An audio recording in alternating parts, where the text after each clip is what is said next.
Hey guys, in this video I'm showing you how to get to level 9 fast in Travel Town, so you can unlock new buildings, decorations, and features without getting stuck on earlier levels.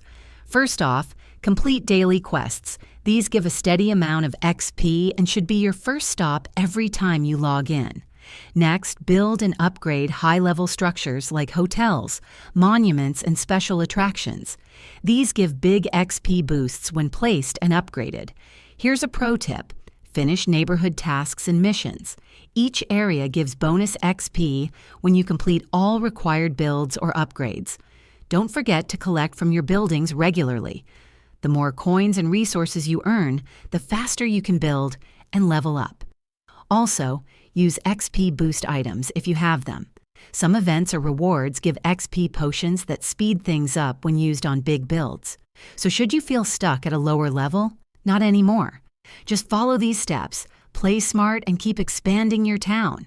Let me know in the comments what level you're on now and which building gave you the most XP. And if you found this helpful, hit like and subscribe.